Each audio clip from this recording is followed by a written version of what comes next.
Welcome back to the End Time Remnant YouTube channel. This is Dorothy, and I pray all of you are blessed and doing well. Today is February 3rd, 2025. We are already into the second month of the year, and it just feels like time is slowing down for absolutely no one. I mean, these days and these weeks are just going by so quickly. But there's something that I wanted to share with you. This video is a little different, but there is something that I feel like we can all get out of this story for a time like this. I feel like it's a timely reminder. For some reason, my mind has reverted back to something really funny that happened many years ago. And while the story in and of itself is funny, I feel like the lesson is very timely and it's actually very sobering. So I pray those with an ear to hear will hear, again, especially during a time like this. So probably about, at this point, it's got to be at least 12, 13 years ago. Me and two friends from college decided that we were going to meet in New York City after work for dinner at a spot called, what was it? Negril Village, right? One of them was going to be coming from Connecticut, so she was driving south, and me and the other friend were actually going to be traveling from New Jersey, so we were driving north. Due to not really wanting the drama of finding parking near the restaurant in New York, she and I decided that we would carpool into the city. So instead of having to find parking for two cars, we would only have to find parking for one. I forget all of the logistical details, but we decided the easiest thing to do was to meet at Newark Penn Station, okay? Where kind of like the cars drop off and pick up, the taxis drop off and pick up. And we were supposed to meet there at a certain time. She was going to pick me up, and we were going to drive into New York City together to the restaurant. It was the dead of winter.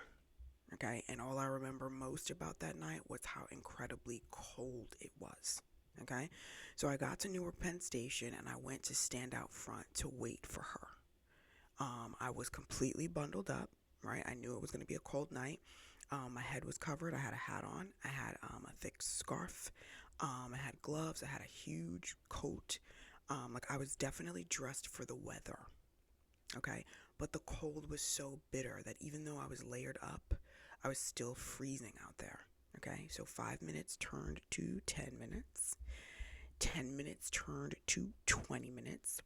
And after standing out in the cold for about 20 minutes, I called her and I was just basically like, "Where are you? It's freezing out here."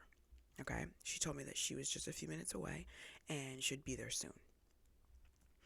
After waiting for about another 10 minutes, at this point, like I seriously can't even feel my face. Okay, I was just completely done. I see a red four-door sedan that looked just like hers, and I immediately began to work toward it. Okay. Um, it's important for me to explain that I was so bundled up that I really had no peripheral vision. So the scarf that I had on was completely wrapped around my head, and I could only see directly in front of me. I had my hoodie on, I had the scarf on, I had the hat on, like literally the only thing showing were my eyes. And I couldn't see to the left or to the right of me. I could only see in front of me based on how bundled up I was. Also, keep in mind that it was evening. Okay. So I open up the car door. I sit in the passenger seat. I put my purse between my feet. I put my seatbelt on, and I begin to ask her just what took her so long.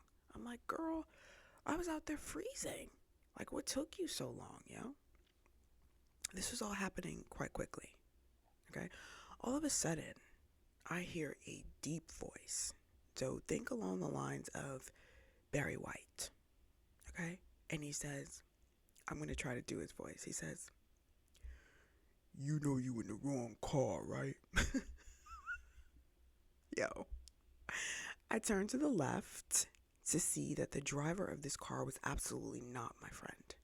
Okay. It was some grown man, black man, good looking black man, who was looking at me like, "Who is this Pop Tart in my car?"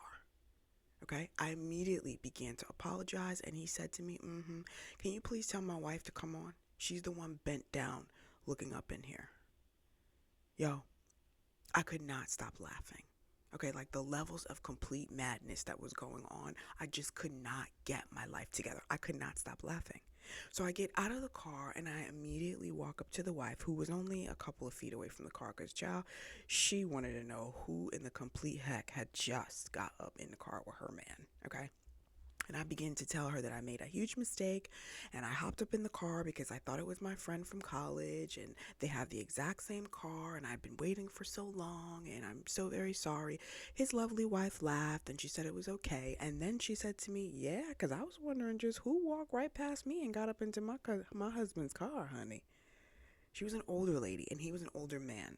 So at that time I was probably in, I don't know, like my early 30s, and they looked like they were probably in their mid 40s, or late 40s. She looked older. So she went and got into the car with her husband and they drove off. Okay. So now I'm out there, standing out there, embarrassed as ever, because there were other people standing out there who saw all that had happened. So they saw me go get into the car, and then they saw me get out of the car. Then they saw me apologize to the wife. Then they saw her get in the car and they saw them pull off. So now I'm standing there with no ride, still waiting. hmm About 5 minutes later, my friend finally pulls up. And I get into her car and I immediately begin to tell her what had just happened. She thought it was absolutely hilarious and apologized for being late, right? And we went on to New York City, and we had dinner, right? Story over, but not really. Every single time the memories of this particular incident come to mind, church, and I have thought of it many times over the years, I am reminded of a very important life lesson. Okay, one that we all need to hear right now. Desperation causes you to see things that aren't there. Desperation puts you in some very dangerous and precarious positions. Desperation causes you to move quickly without analyzing a situation the way you normally would. Okay, desperation causes you to choose comfort over safety. It had to be in the 20s that night, but the wind chill made that situation something altogether different. And when I tell you I couldn't feel my face, I feel like this is no exaggeration. Standing out there in the cold for that long, wind blowing, it was nighttime, not an ounce of sunlight in the sky for warmth. It was freezing. Okay, so when I saw the car that looked like my friend's, I made a beeline to go get into it. I was so desperate to be inside of a warm environment that nothing in my mind said that may actually not be her. So much so, in retrospect, I wonder if I even looked in the direction of the driver. And if so, if my eyes were playing tricks on me. Because here I am, literally making myself comfortable, putting the seatbelt on inside of the car with a stranger right next to me, and running my mouth the whole time. Girl, what happened to you? What took you so long? Meanwhile, this man is looking at me like one flew over the cuckoo's nest. Like, who just hops up into somebody's whip without looking to see the driver? Well, I got an answer. Somebody cold. Somebody desperate. Okay? And that's why the first words out of his mouth were, you know you in the wrong car, right? Like, are you aware? Like, are you so wanting to be up in somebody's ride that you don't even realize you in the wrong ride? Yeah, well, no, sir. No, actually, I didn't, because Dorothy was too desperate for a warm car to even take the necessary precautions. And so, church, there is a message I want to give you. We are living in unprecedented times. Things in this nation and on a global scale are about to change quite quickly for many of us. The message is simple, and it can be found in Philippians 4:6, which reads, "Be anxious for nothing, but in prayer, in everything by supplication, with thanksgiving, let your requests be made known to God." I was desperate and anxious to get out of the cold. I was tired of waiting. The waiting was uncomfortable, very uncomfortable. Okay, many in the body of Christ are uncomfortable. Okay, we've been waiting for things for a really long time and it's starting to get really uncomfortable. But here's what I want to tell you. Do not allow the enemy to push you to make hasty decisions due to desperation of any kind. And it really doesn't matter what it is. Okay, a new job, a new home, a new business venture, a new church home, anything new. But to be candid, I feel like I want to zero in on new relationships. A lot of talk about marriage. There's a lot of talk about marriage. Listen, no matter how uncomfortable it may be, wait and always take the necessary precautions to ensure that you are right where the Lord wants you to be. And why? Because desperation has consequences. Okay, and although in the case of the story I shared, the consequences was just embarrassment, right? Embarrassment isn't anything we can't quickly get over. However, things could have actually gone quite differently. Okay, if that man was crazy, he could have driven off with me in the car, and my family may have never seen or heard from me again. People go missing all the time. Okay, or if his wife was crazy, I could have been physically assaulted before I had an opportunity to explain to her what actually happened. Okay, that whole story could have gone so differently. One of the enemy's strategies for the body of Christ right now is fear and desperation. Okay, if you watch the news, it is filled with scary stuff, man. There's a lot of scary stuff going on right now. And the enemy wants you to feel like, yo, I don't have no choice. I gotta hurry up and do this. Or I don't have no choice. I need to hurry up and do that. I need to pull the trigger on this.